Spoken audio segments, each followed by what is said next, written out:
Alrighty. Hi there, everyone. Thanks for joining us tonight for this special screening of survival skills. We're going to be joined after this screening with three alumni, writer-director Quinn Armstrong and producers Colin West and Mike Downing, all of whom are here with us now. I want to get right into the film, so before we start, I'm going to hand it over to Quinn, who's going to say some words, and then we'll get it started. Thanks. Hey everybody, thank you so much for being here. I don't have any big speech or anything. I just want to thank you. We are all alums. Colin and I went through the MFA program, and Mike went through the undergrad program. And I'm particularly excited for this screening because of the Q&A afterwards, because I want to talk specifically about our journeys. We're all out here doing things in the world and, share what we can. So any questions you have, throw them our way, and we're excited to see what you guys think. Enjoy. Yeah.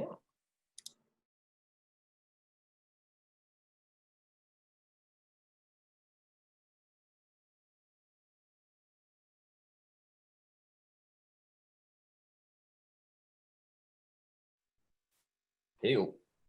Guys. Hello. Hello, hello. Gosh, what a roller coaster. I know, it's so sad. Why would anyone make that? Yeah, I'll tell you, it's an intense film. It was more so, I think, than I was even expecting. Before we because you said, Quinn, earlier, you kind of wanted to get into the journey from post-film school and all that. And I think that I usually like starting with sort of the origin of the idea. But I think in this case, actually, I want to start before that with that journey and sort of transition toward that. I know this is based on a short, I believe. And so I feel like we'll kind of organically come to the origin story of the film that way. Sure. I mean, this script, I think kind of an early version of it started 2015, which was just kind of like a straight drama version of the story. A cop gets involved in a DV case and all that sort of thing. Very, very well researched and very earnest and very, very boring. And sometime later, I kind of stumbled across this video called Surviving Edged Weapons, which is floating around online. Watch it if you can. It's so weird. And I thought, it would be a really stupid thing to do, would be to combine these two weird things. And then Colin and I met at USC, and we had a couple classes together, and we're just sort of hanging out. And I just kind of passed along the script to him. Dude, I gotta interrupt you here because I looked this up. I looked this up while the movie was playing because I was like, oh, I gotta figure this out. You sent me an email on September 23rd, 2016, titled Thingy. And it was the script, and you said, hey, dude, thanks for taking a look at this. It's pretty out there. And at that time, it was called Surviving Your First Year. And then I wrote back a couple days later, just read your script. It's incredible, and I've read nothing like it before. Going to bed now. You looking for producers? And then we started down the road of the short, really. Yeah, and that's sort of the reason that it happened. And that was one of the things, for USC folks who are watching, everything else, like funding and production and all that sort of thing, came later. That was the thing that made this movie happen, was sending it to Colin.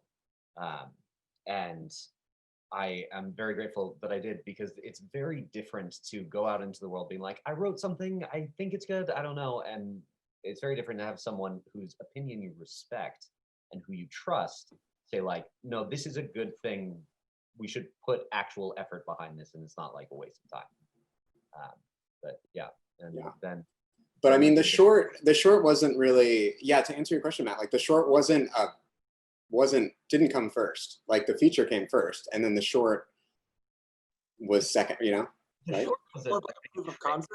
Was that the thinking behind the short, or was it? No, the short, I feel bad because, I essentially lied to people, because it was we made the short and I was like, we're going to make a short and, maybe we'll see what happens with it. But really the whole point of the short was to get Stacy Keach on board. because it's a lot easier to go to his, a big guy like that, it's a lot easier to go to his reps and be like, hey, does he want to come out to a warehouse in Sylmar for 4 hours on an afternoon for a short?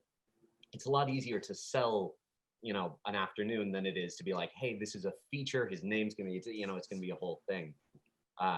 So that was the main thing with the short, was just getting him attached. And thankfully he had a good time with us. He liked the script and he came with us for the feature.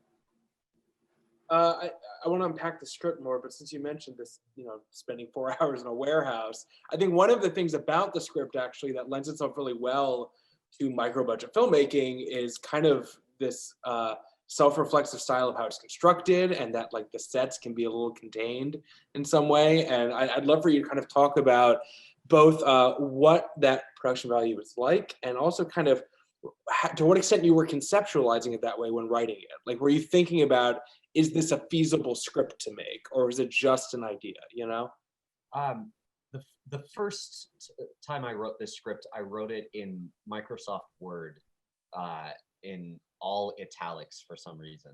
And so when I was originally writing this, I did not know anything about how movies were made. I had spent my life in theater, and I just didn't understand. And then, over time, refining the script and making it more reasonable. And definitely the micro budget thing was part of the appeal. I think Mike and Colin can speak to that a little more, because they essentially improvised a world-class production office that took this tiny budget movie to 2 cities, over a dozen locations with union actors. And all I gave them was a folding table and a printer. It was a damn good printer. It was. When I got a real story for you, I remember it was our last day in Seattle. And something that really blew me away with you was we were running out of time. We were about to get like noise complaints and everything. But I remember went around the house, and on the spot, you were thinking about the voiceover and what we would do there to fix it. And I think that is such a strong tool to do for a low budget feature. It's like on set, you were already editing and you were seeing solutions we could do with the resources we had. For sure. Well, this is one of the great things about having a narrator is, there's so many backdoors built into this script as we went on, because not only do we have the micro budget backdoor of the conceit of the video itself, which means we don't have to have a bunch of extras in a police precinct. We don't have to have uniformed officers going back and forth and that sort of thing.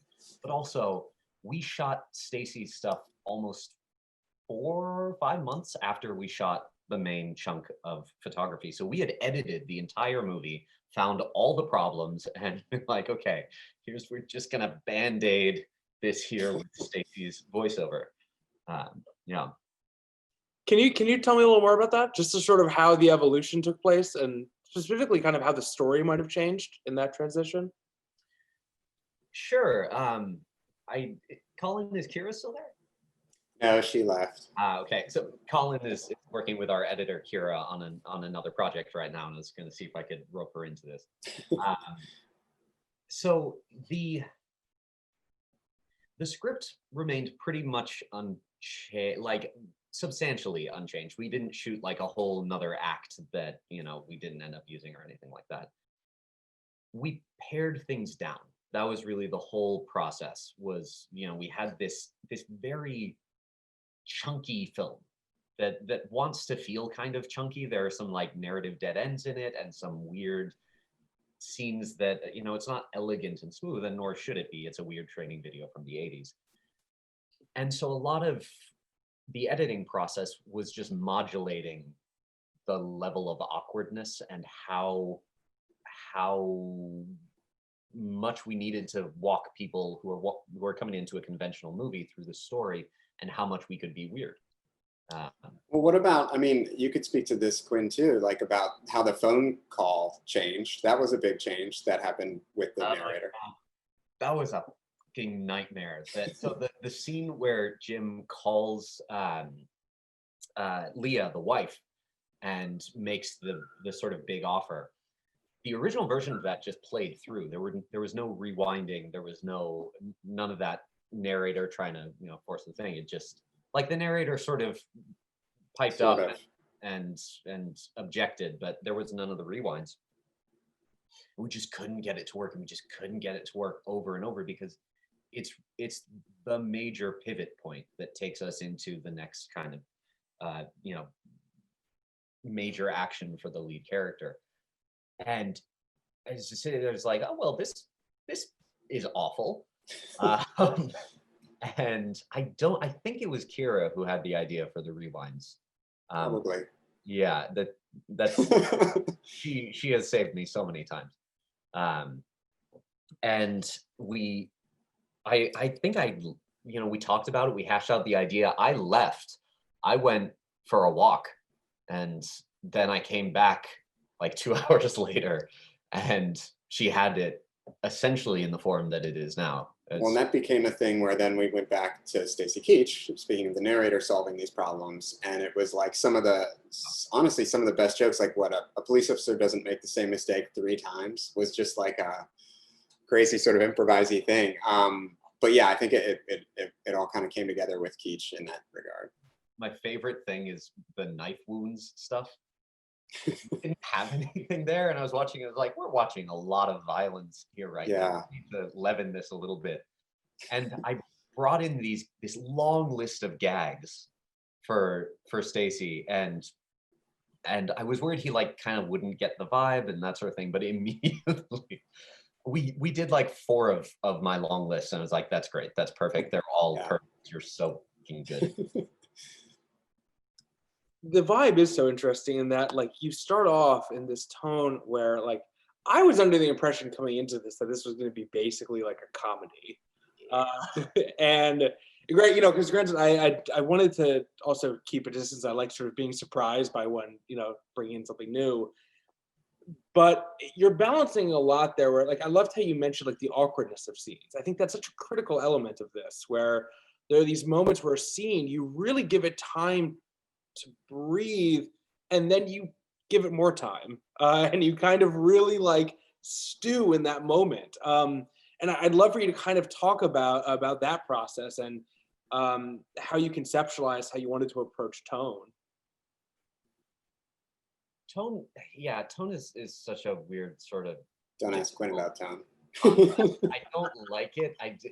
Because I tend not to like getting into tone stuff too much, because I find it can be a prison, in the same way that genre can be a prison if you start approaching it, like a gospel, and you start saying, well, you have to have a consistent tone, and be like, watch Korean movies, you do not have to have a consistent tone. But it's all about the format with this, which is tricky and is not something that I'm anxious to replicate in future projects, even though I'm actively doing that right now. We're developing something that is just going to do the same thing over again. But we're so hidebound by the police training video, that a lot of our effort is going into replicating the sort of moves and manners of the video itself, which is a problem because you can't do elegant stuff.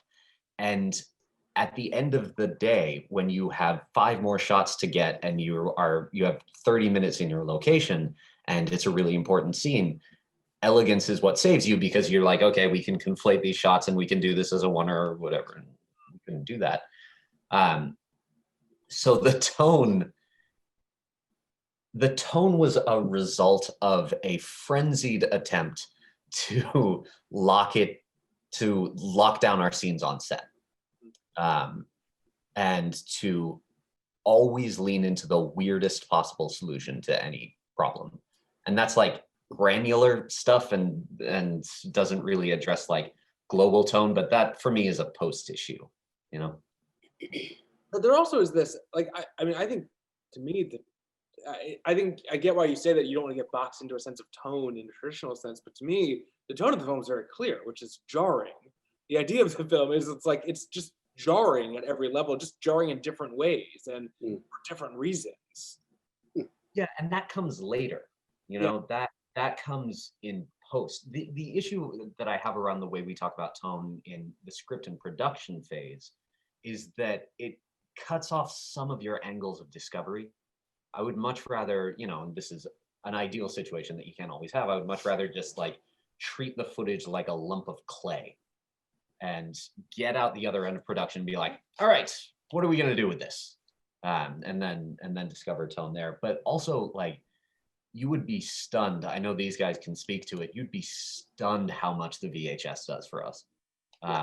It is night and day with this movie. It's really, we were all real nervous during production and post, be like, okay, what's it gonna look like when the Well, I mean, I think you have a good point on that. Like, it definitely, you know, starts off with the vibe of one kind of movie, like in this comedy, like purely replicating in a way, like these 80s police training videos, which are funny. I mean, they weren't meant to be funny, but now we look back on them and they're completely ridiculous and also sort of awful.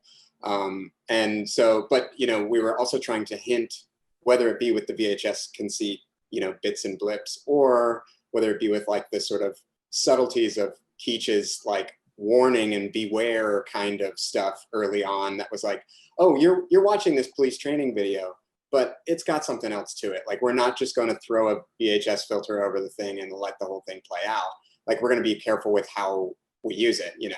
And then that was a very particular process that Quinn went through with all the VHS tapes, and his, you know, 40 VHS tape stuff, whatever. But yeah, it was definitely like a roller coaster. And then even like trying to figure out how to market the movie and like where it fits in the world with festivals and stuff. It's like, because, you know, it's a comedy, but then it gets super dark and it's like a horror movie at the end, you know.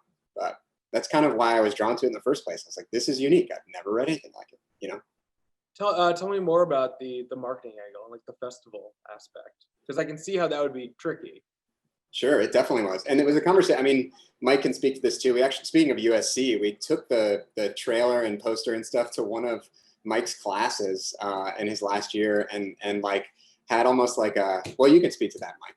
Yeah, that was a whole survey situation where basically we had like two poster mock-ups, where one is very cheery, which is now with the blue, and then one was very dark and gritty and looked like a broken VHS tape.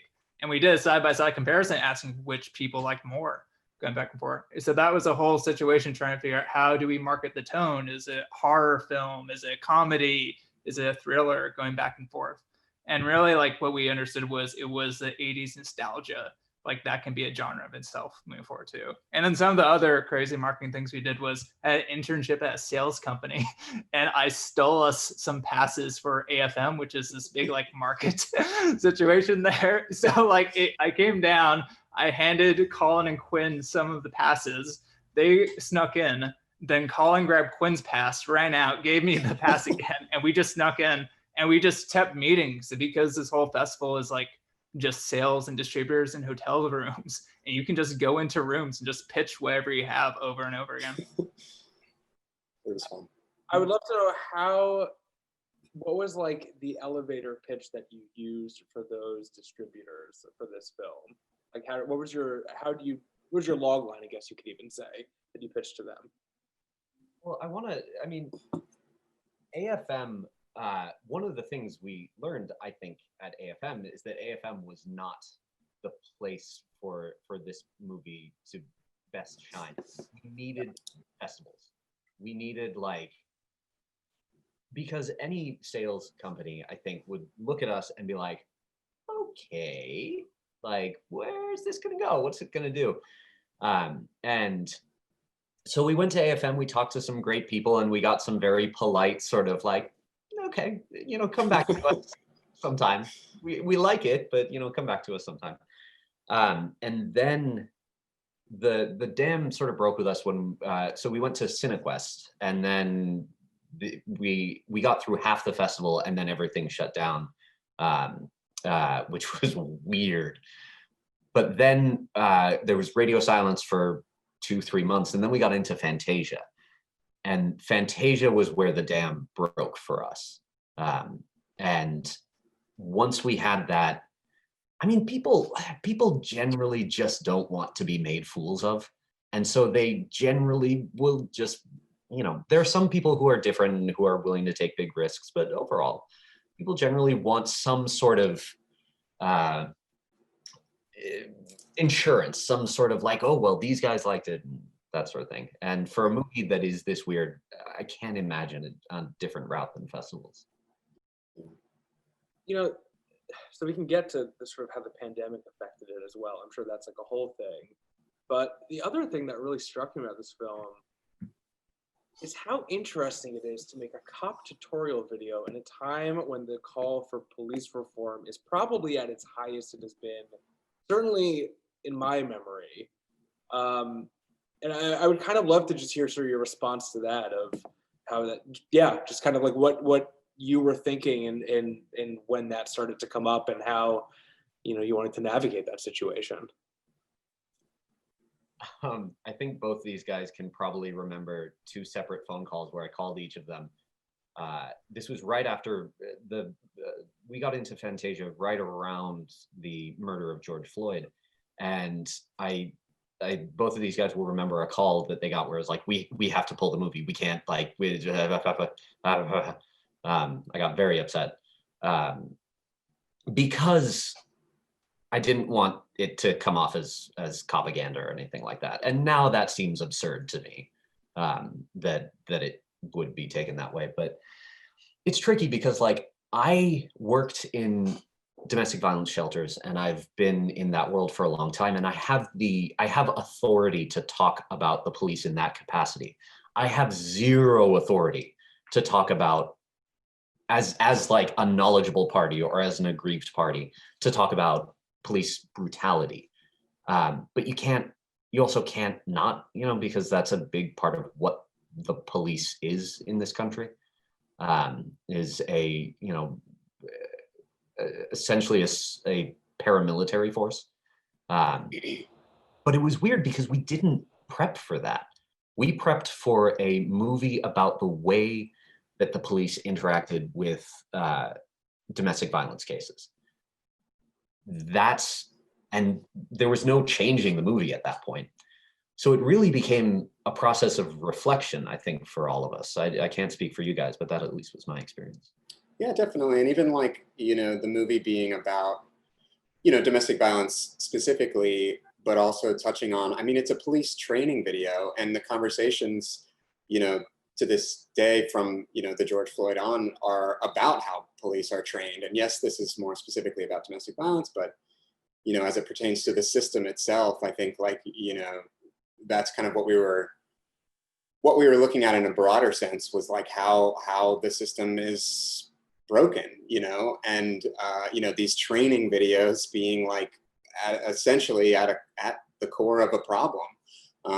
So yeah, it is both, you know, different than, you know, the conversation, but also, yeah, very much, you know, in my opinion, I still stand behind the film, and I feel like it holds up with the conversation in hand. It's just sort of a part of it, you know. There's, by the way, so there's these paranoid police training videos from the 80s have not gone anywhere.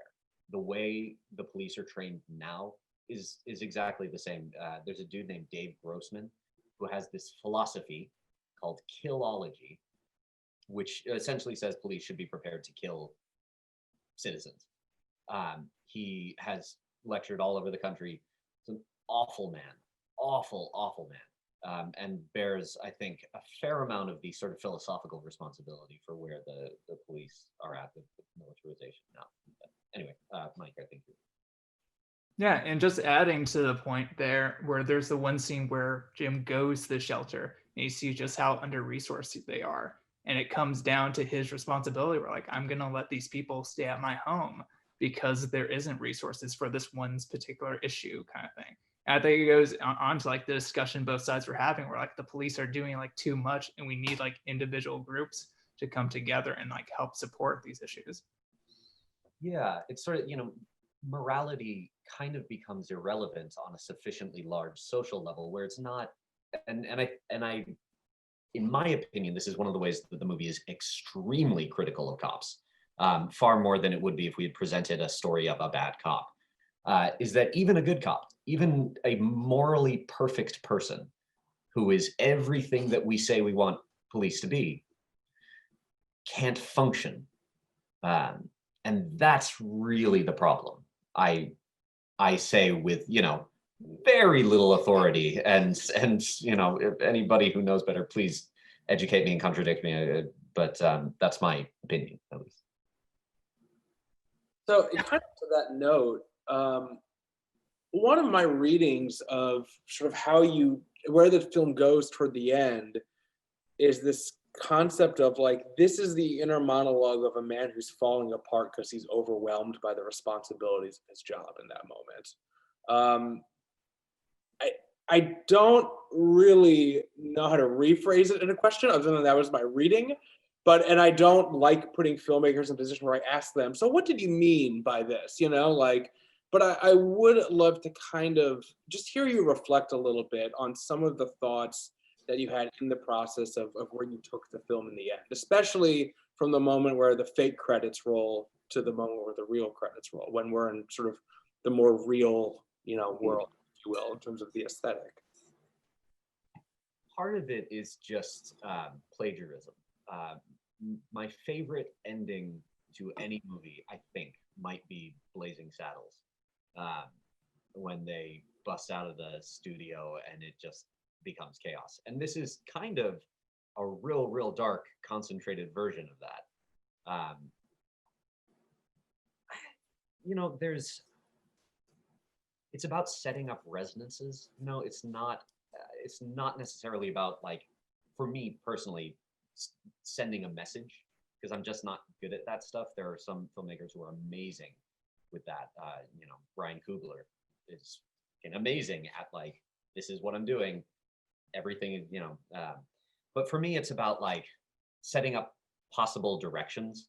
And so the ending, you know, like, the significance of the narrator having the police car at the end is one thing. The significance of the credits interrupting is another thing. The significance that that Allison still exists when the credits, when the film opens up, is another thing. It's kind of trying to tie a bow on the meta narratives about the police thing itself, the actual narrative about the domestic violence situation, the character arc, and the sort of technique and world of the film itself. I can't speak to how successful that is, but that it's kind of felt like cutting the Gordian knot is the most elegant way through all of it, is to just be like, throw it all up in the air. Fuck it. Let's do something weird. So I want to invite our audience to ask some questions too. I see there are none yet. If you have them, type them in the Q&A box, and then we will actually invite you up to join the panel and ask your question. You can also use the raise hand feature. And while we wait for people to sort of bring in with their questions, the other thing, Quinn, that you had kind of mentioned was about your experience in domestic violence shelter. And that was one of the things I was very mindful of watching this film. It's like, what a sensitive topic this is, and, you know, how important it is to get certain things right in how you're representing this. So I'd love for you to talk about how sort of that process informed the things that were important to you to kind of focus on, and how you addressed that situation. The DV stuff, you know, we had the script read, we had the movie watched by people who know more about that world even than I do. You know, I've worked in doing intake interviews and stuff like that for a long time, just minor sort of volunteer or low pay positions. And then I moved into education. It's tricky because I couldn't do everything I wanted, especially with regards to the abused family. We couldn't dig into it as deeply as I wanted and sort of present all the kind of research and all that sort of thing. Honestly, that was the main challenge, was to not fall in love with your research, or to not Sorkin, essentially. And keep a clean line, and remember you're telling an emotional story, not just this is what domestic violence, this is how it works, and these how the cops work. Yeah.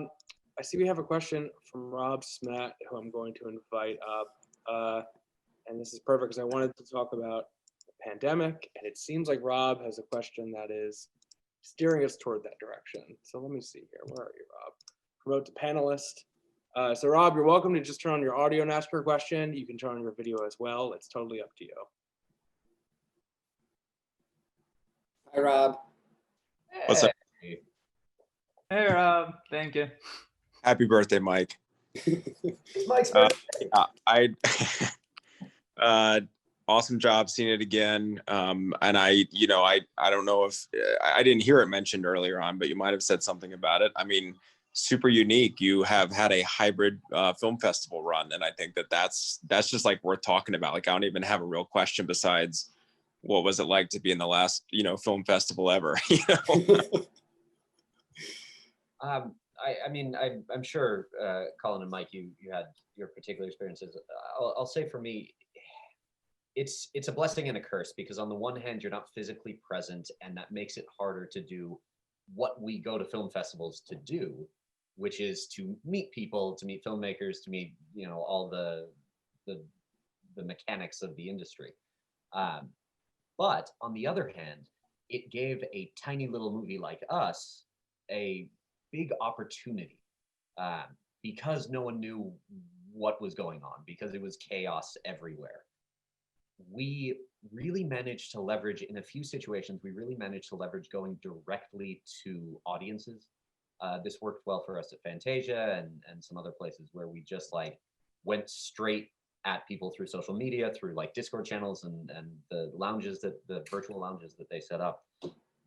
And some of the bigger movies didn't do that because they were relying on the mechanics of the festival that didn't exist anymore. So kind of, blessing and a curse, good and bad. I kind of couldn't say it any better, Quinn. It feels like there were definitely pros and cons, but I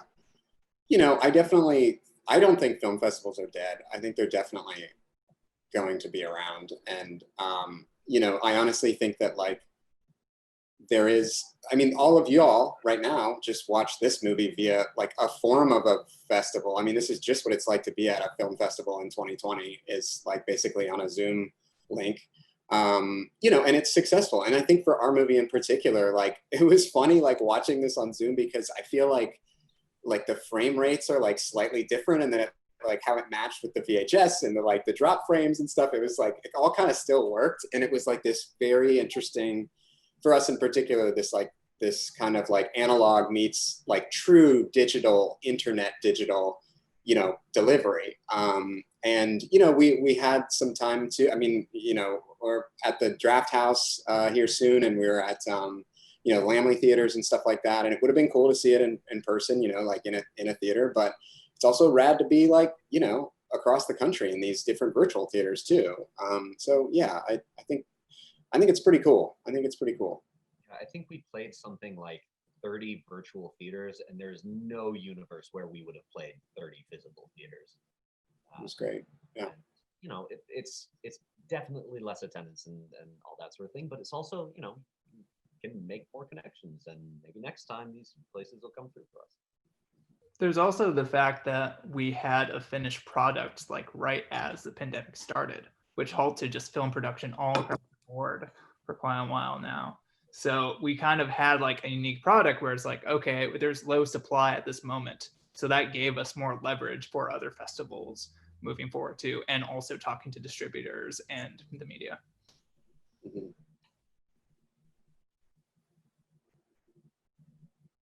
Thanks, Rob. Yeah, good luck tomorrow, guys. Thank you. I do agree. I think watching this is my favorite. Aesthetically, I think it's the best film I've seen for Zoom. I think it made the VCR I agree. look so realistic. I actually thought you didn't film it using VHS tapes, right? Did you do any of that in post? Here's the story. Actually, for anybody who's interested in a more granular look at this, there's an article that just came out in Movie Maker today where I really break down exactly how we did it. But we shot this on an Alexa, and we edited it on Avid, just the way everybody does. And then we put it onto VCRs. I took those VCRs and those tapes, I popped the top off the VCRs and used magnets, knives, and fire to create all the effects. All the VHS effects you see are organic. there are no digital effects of that nature in the movie. So it is real VHS. It was our DP, God bless her. She's like, oh, okay, so you're gonna take my 4K footage and put it on a VHS, like lower than standard definition? Great, sounds good. But I think you can also like tell there is incredibly deliberate framing and production design choices that I think make it feel like intentional, like there's intent. And I think if we were to have shot on a VHS, like actual VHS camera, there would be no way to sort of monitor it in the same way that we had, and also being able to like push frames around and like do digital, zooms and stuff like that, I think was all very helpful. Well, and the big thing too is we had night scenes, and if we shot on right an EDV or something, the dynamic range, we would just be slaughtered, and we can't bring that back up in post. Right. So we really had to shoot digitally. It would cost us so much more to light those night scenes than it would be to just do the conversion later. There are also all the technical aspects with distribution, making sure we have like the correct like formatting there that allows it to be on streaming services. Oh God. See, that's why we needed Mike. Oh God. Yeah, so true.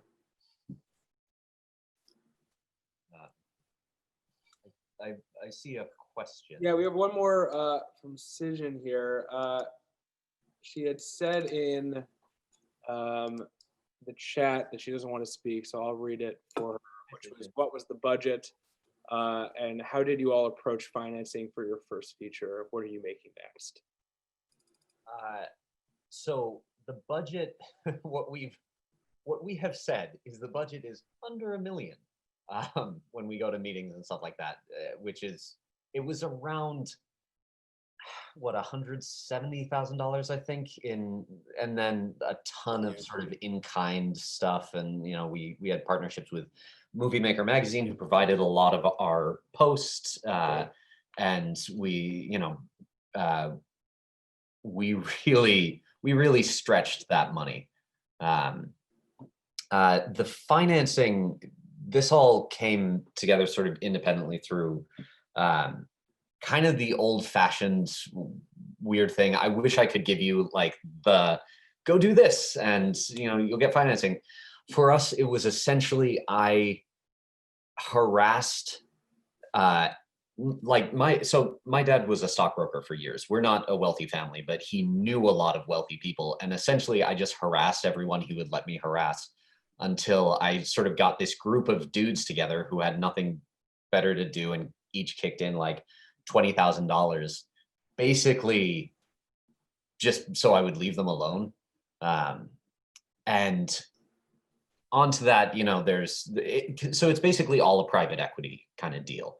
And then we looked at grants, we looked at partnerships, and that brought in sort of the rest of the budget. Well, part of it was like just being smart about it. I mean, we shot like in Mike's apartment and in the church at USC, like that church that's like right down from the film school, like on campus, like all these like places that that were free, and like back at like Quinn's undergrad university where they like in Seattle, where like they let us shoot there, and it was like just being smart about it and like what places do we have, and then how can we almost retrofit the movie to fit those spaces, and people, the resources that we had, you know what I mean? And Panavision was very great. generously gave us like a package. Like right. I think we had an Alexa Classic and an Amira for nothing. Yeah. Like, literally nothing. We just had to get insurance. Well, and the Panavision lenses too. Yeah, it was kind of insane. Oh my God. Yeah. It's like building a sandcastle with a bulldozer. It's insane. Well, so what's next question? That was the next question. Oh, but Quinn, also you had the film independent sponsorship for the nonprofit status. Yes, we had 501c3 status through Film Independent, which is how I was able to go to people and be like, these are donations. You're not investing. These are donations that you're giving. There are so many organizations that can do that for you. Film Independent is a great one. There are local ones in most major cities with arts organizations. That's a real helpful thing. As for your last question, we all, I think all three of us have different sort of things. I am gearing up for feature number 2, which all three of us are going to be working on in probably April, May.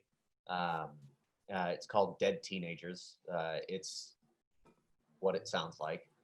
And then there's a couple other projects that I can't really say anything about, but that are coming up in the next year or so. What about you guys? Colin has a big one. Yeah, he does. I'm editing right now a movie that I directed, so I don't usually produce, so I'm not that good at it, but Mike Downing is incredible at it.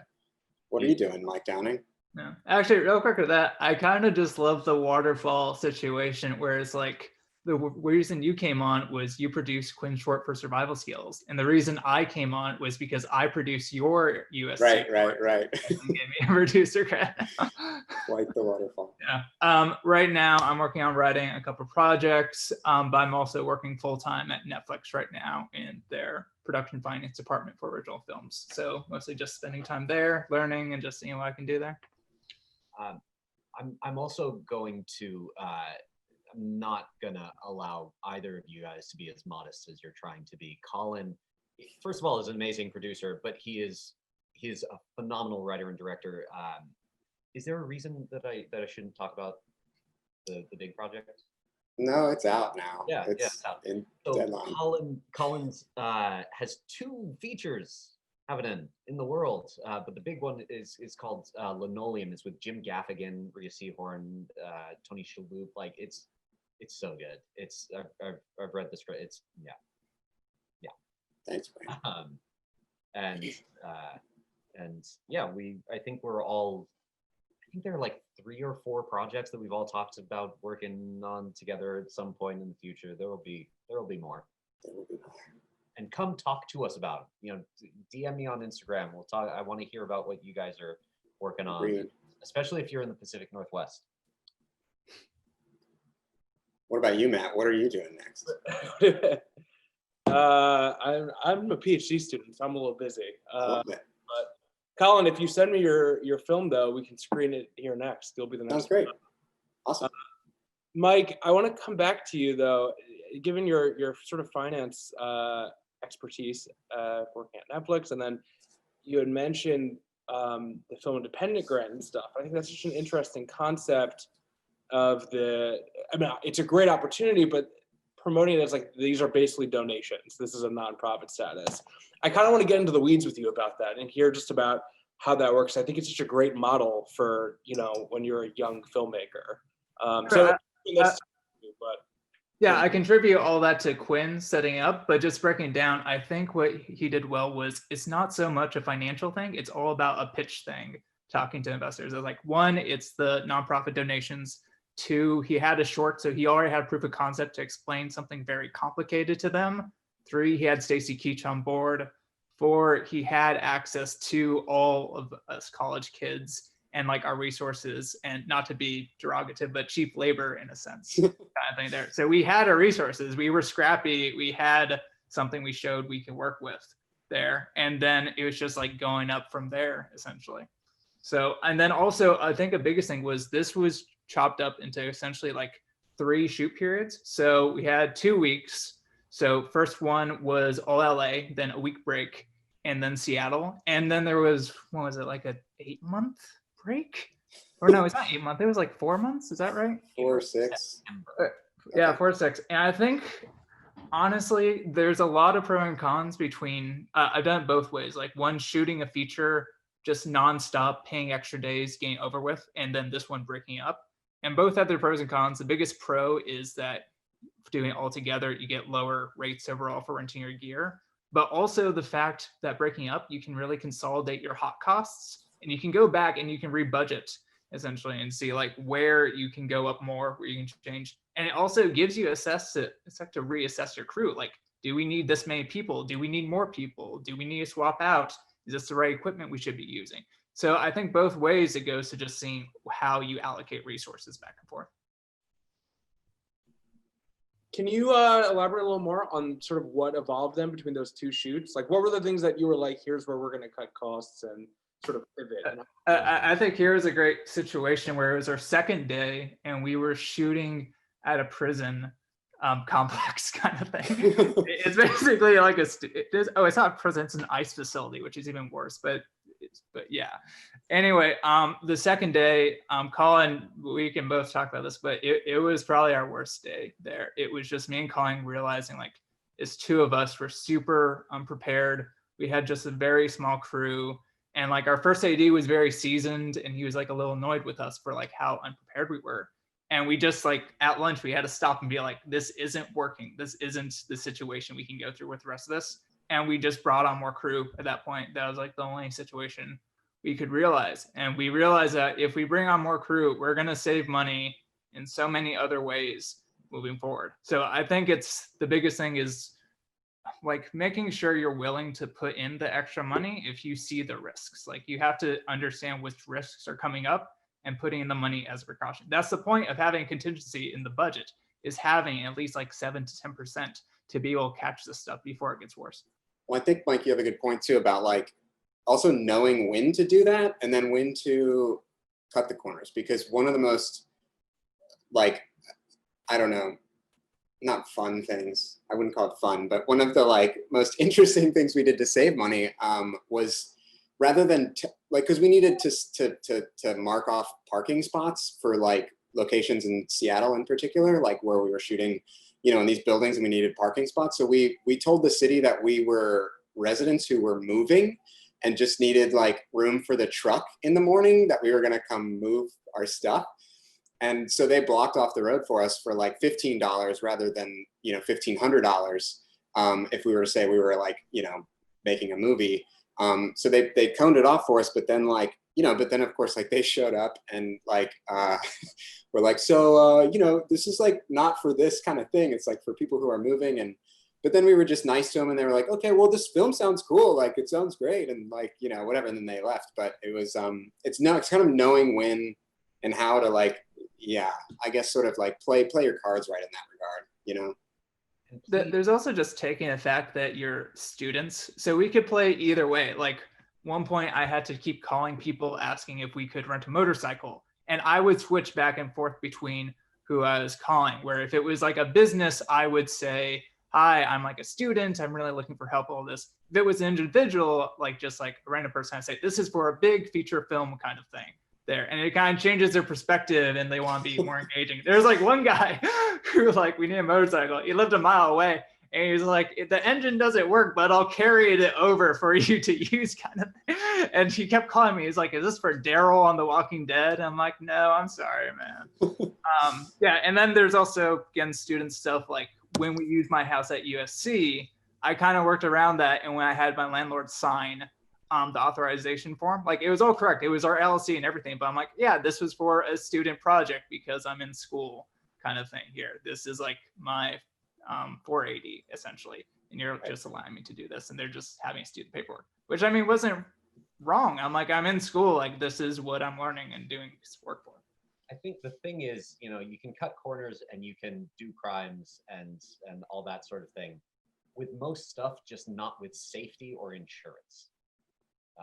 That's the thing. Like I don't have a problem asking for forgiveness rather than permission on stuff like the street, because it's not like we were inconveniencing anyone. It was just we were cutting around a city regulation, and I'll take that all day long. But if there's like, I'm terrified of accidents on set, and I cannot handle the idea of sets being unsafe, and I know you guys feel the same way. Joe Wallenstein would be so thrilled to hear you. Oh, Joe. He would just be glowing right now. Any hazard forms for this? Yeah. Actually, that brings up a good question though. Were there extra loopholes you had to go through because you were filming cop scenes specifically? Like, is there special sort of permissions you need? Yeah, I would not do this again. Don't do a cop movie. Well, you have, yeah. Go ahead. Well, because it's like, it's tricky because technically you can get in a lot of trouble for having a police uniform on, you know, just out in the world. but really, I mean, people wear police Halloween costumes and that sort of thing. It's fine. The thing was no guns. That was the big thing. And we had to be real careful about the police cars. And that's the whole reason there's that thing where Jim picks up the gun at the beginning and then the narrator says, no, you're not going to need that gun, is so that we can just get rid of them entirely. Because that's when the whole thing escalates so much if you have a weapon around. We have one more question here. This is from Mika. Or Mike, I apologize if I pronounced that wrong. So you can turn on your camera if you'd like, or you can just ask it directly. Copy. Hey, how's it going? Hey. So it was really exciting to see that you shot some of this in Seattle. Like, I'm actually sitting in Bremerton right now. Oh, that's good. Yeah, right. I grew up in the Kitsap Peninsula.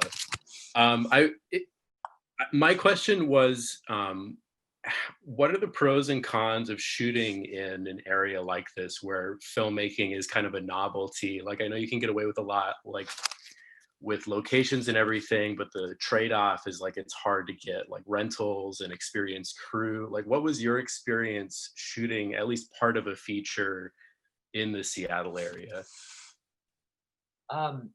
So for me, the biggest thing is more of a creative issue than a production issue. I have a hard time, like LA is a great city, but I have a hard time drawing from it in a significant way. And I think it's important. I think geography is really important, especially on film.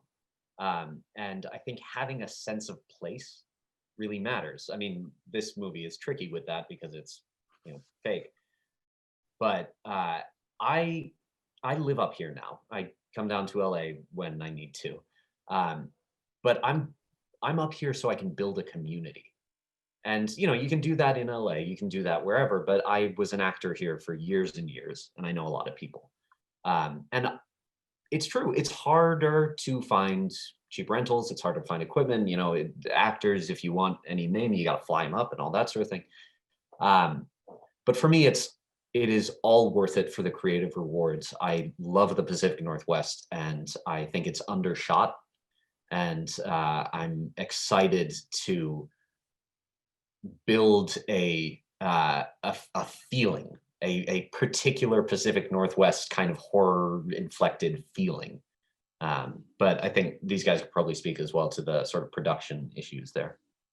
I got one point on that where the last film I produced with Rob Smet, what we did was we had a producer who was just solely based in Texas there. So it was great because we could do all the prep in LA, have our department heads, fly them out. But right when we get into Texas, everything is already set up, all the locations there, kind of thing, all our food vendors, all that is just perfect. So I think it's completely feasible to do it anywhere, especially in a metropolitan area, as long as you have that core second unit or just producing partner there on the ground there. So I think as long as you have that local connection and you have those assets, then I think it's able to do everywhere, especially right now in the COVID era where you can do so much planning online compared to before now moving forward.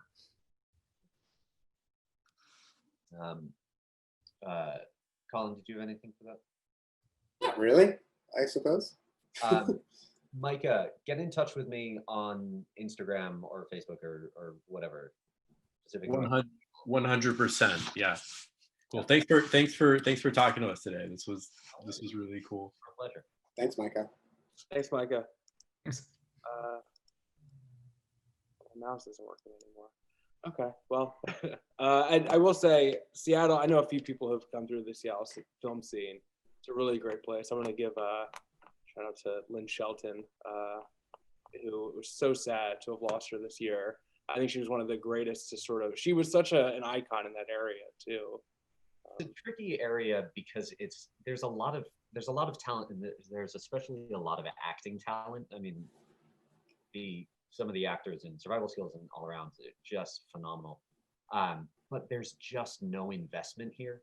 Everybody goes up to Vancouver or down to Portland. There is no soundstage. There's no professional level soundstage. in Seattle, which is That's crazy. insane. We have Amazon and Microsoft and all these people producing, but there's nothing. But it's also such a gorgeous place. It's so beautiful here. It is. Well, I would guess that for some of the bigger ones, like all of the really big ones, they probably just hop across the border to Vancouver, right? Because there's all I these. get it. I get why, but still, it's annoying. Well, I don't see any more audience questions here, but guys, it's been so great talking to all of you. This has been such a nice night. Thank you for being here tonight. Thank you, Matt. If you have further questions, get in touch with us. You know, there's Survival Skills on Instagram. You can find me. You can find them. We're around. Yeah, actually, before we close out, what can people do to help spread the word of the film? So we are releasing on VOD tomorrow. For a movie like us, VOD release weekend is a big deal. We're going to be on iTunes and Amazon. If you enjoyed the movie, pick it up on either of those places. Leave a review. It really matters for an indie like us. And we want to have a long shelf life. So spread the word if you can. I feel like there was a third. Put it on watch lists too. That's free for all y'all. You can just put it on a watch list, and that helps us with statistics as well. It's all algorithm stuff. Right. Andy here is probably kicking himself like, no guys, say this one thing or say a different thing, but I don't know what. Do you want to chime in and say anything that they're missing about how to get the word out? Write a review, post it on iTunes, post it on Letterboxd, post it on Amazon, IMDb, whatever sites you frequent. Please spread the word, because this is why we picked up the film, because I couldn't stop talking about it after I saw it, so I knew it had to have that effect on other people too. And for everyone else watching, Andy is from Good Deed Entertainment, who picked us up out of I think before Fantasia, or right around Fantasia.